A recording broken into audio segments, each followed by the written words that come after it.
So for my Labor Day off, I wanted to do a little comparison video with the different AI text to video models that I have available through OpenArt AI. So all four of the videos that you see on screen were generated based upon the exact same text prompt, just changing the AI model. I actually used a total of 6 different models, which I'll show as the video progresses, but for the side-by-side comparison, I'm only going to show you the best 4. I'll show off the individual results separately. And although VO3 and VO2 are supported by OpenArt, those were just way too expensive for me to use for this presentation, so I'm omitting those. So here's a copy of the prompt that I used to generate these videos. I'll go ahead and leave it on the screen for a little bit, but I'm not going to bother reading it. One thing I would like to point out is I didn't want to just test the quality of the different models, but also to see how smart they were, which is why I was specific on some details and very vague on others. For instance, I mentioned the exact location and the setting and the time of year, but I never said what type of deer should be used in the video. I wanted to see if it would be smart enough to use the right ones. Spoiler alert, none of them were. Oh yeah, all these videos were made using only the text prompt. No other assets were provided. No starting images, no reference images, nothing. Okay, so now we're going to get into each of the individual models so you can get a better view of them. This is the Hailuo sample model. This is actually my second test, and as you can see, this quality looks really good. It actually did get a species of deer that exists in the United States, at least, unlike some of the other models. Though this is clearly a white-tailed deer, which we don't have in Southern California, but at least it is a native species. Also, the background is definitely consistent with something you would see in the San Bernardino Mountains. The pine trees are really good. The terrain, the grasses, the dried shrubbery, that's exactly the kind of stuff that I would be out hunting in if I got a tag this year. So overall, this one's really nice. Now, this is the second video that I did using this model because the first one generated, well, I'll just go ahead and show you. So this was the first video that I generated with the Hailuo model. And as you can see, it is still really nice. The grasses look exactly like what I was find locally. The mountains, I mean, they practically almost look like this scene was taken in Big Bear. The only problem with it, obviously, is the deer. While it is very realistic, that is one tiny ass forked horn. So here we have the Kling 2.1 results. And while the model is definitely really clear, you can definitely see the texture on the deer. However, the deer you can tell is not authentic. Yeah, you can definitely tell it's computer generated as opposed to being an actual deer. And also, of course, there's no species of deer that lives in the United States. From what Google shows me, it's a Sika deer, which I guess is native to Japan. Also, the mountain range, while it looks really clean in the background, and I like the way that, like when the deer runs away, you can almost see like the parallax scrolling in the background. Definitely not a mountain range that you'll find in the Southern California area. So the next model that we're going to look at is the Seedance 1.0 AI model. As you can tell from this one, the deer definitely looks more like a real animal. It doesn't look as computer generated like the Kling model did. You can clearly see the texture of the fur on the deer. Now, once again, it's no known species of deer to the United States. It didn't get that part right. Again, it kind of looks like the Sika deer from the Kling example, but also those antlers are just like funky. I've never seen any species of deer that has antlers like that.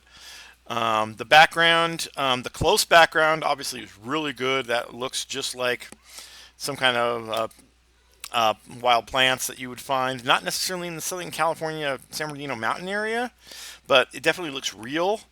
Now the background, of course, you can tell is really grainy, so maybe that's one of the limitations of this particular model. And the next model that we're going to look at is the WAN 2.2 model.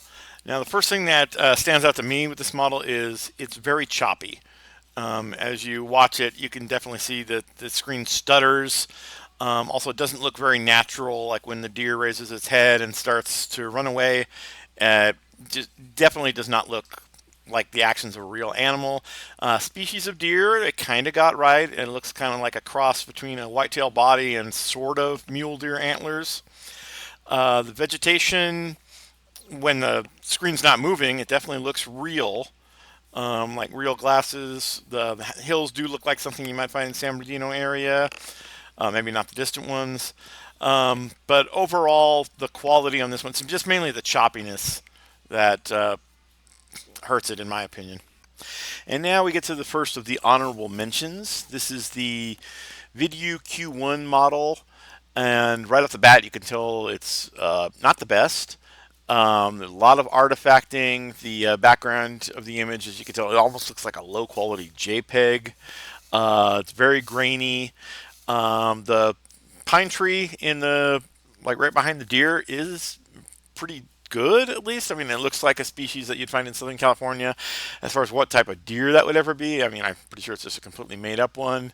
Like one of Santa's reindeer, by the way it's trying to fly, the way it jumps like that, and also what's up with those antlers.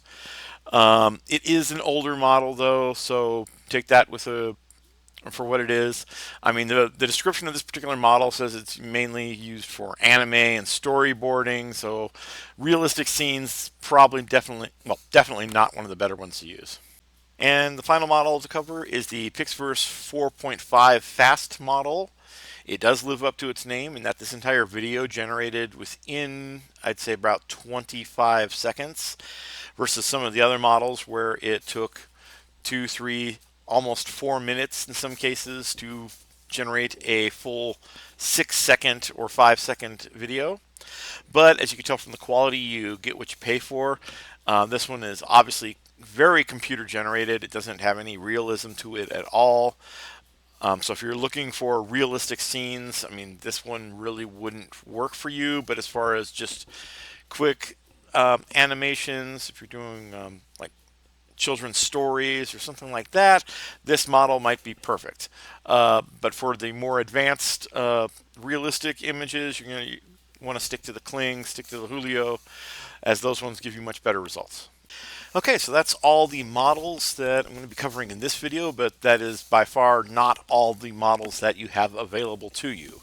As I mentioned before, the big one, of course, is VO3. That's getting all the hype right now, but it is a really expensive model to run. That's the reason why I didn't bother including it in this video. As you can see on the screen right now, this is all the available models that OpenAI does have available to use for generating your own videos. And you don't have to do just text-based. You can also, have image-based videos, voice-over dubbing, which a feature I've been using a lot of lately. And it's just a great overall platform for even just generating static images as well. I highly recommend using OpenArt AI. The other big alternative website, aside from the major ones like Midjourney, which is a little hard to use, is Leonardo AI. I would say is most similar to OpenArt AI. The only reason I chose OpenArt as far over Leonardo is mainly that the support for consistent characters does seem to be a little better in OpenAI than in Leonardo. But both applications are incredible. They're easy to learn, a lot of fun, and I highly recommend trying at least one of them.